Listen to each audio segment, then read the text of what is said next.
சாந்தி. அவ்யக்த சமிகை 8 மார்ச் 2025. பாபா என்ன சொல்றாரு அப்படின்னா, जो निर्माण होता है वही नव निर्माण कर सकता है. शुभ भावना व शुभ कामना का बीज ही है निमित्त भाव और निर्माण भाव. யார் பணிவாக இருக்கிறார்களோ அவர்கள்தான் புது உலகை படைக்க முடியும், ஒரு ஆக்கப்பூர்வமான காரியத்தை செய்ய முடியும். நமக்கு பிறர் மீது சுப பாவனை, சுப விருப்பங்கள், ஆசைகள் மற்றவர்களுக்காக இருக்கணும் அப்படின்னா அதற்கான விதையே நிமித்தம் என்னும் உணர்வு மற்றும் பணிவுத்தன்மை. ஏன்னா எங்கேயாவது கொஞ்சம் ஒரு அபிமானம், ஒரு அகங்காரம் இருந்ததுன்னா இன்னொரு ஆத்மா மீது நம்மால சுபபாவனை வைக்க முடியாது. ஏன்னா அபிமானம் இருக்கக்கூடியவர்கள் நிச்சயமா பிறருடைய குறைகளை கண்டுபிடிக்கிறார்கள்.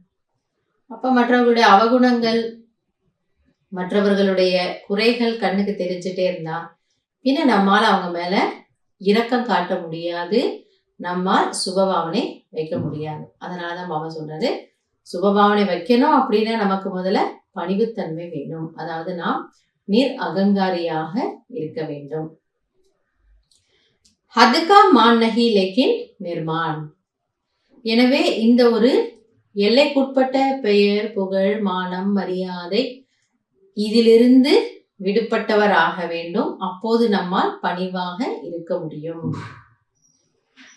अब अपने जीवन में सभ्यता के संस्कार धारण करो. எனவே இப்பொழுது உங்களுடைய வாழ்க்கையில் நீங்கள் பணிவுத்தன்மையின் சம்ஸ்காரத்தை தாரணை செய்யுங்கள். இப்ப நீங்க பணிவாக இருங்க.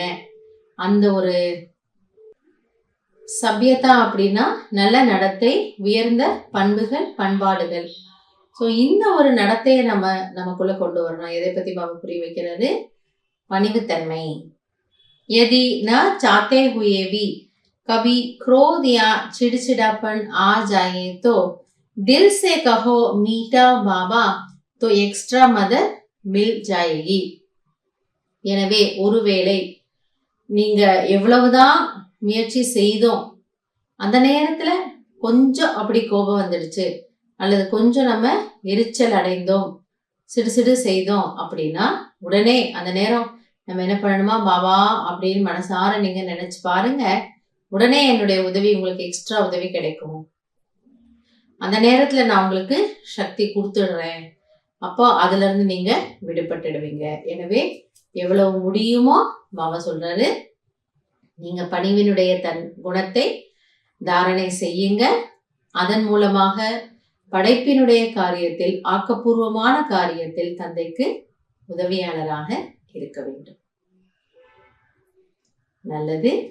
ஓம் சாந்தி.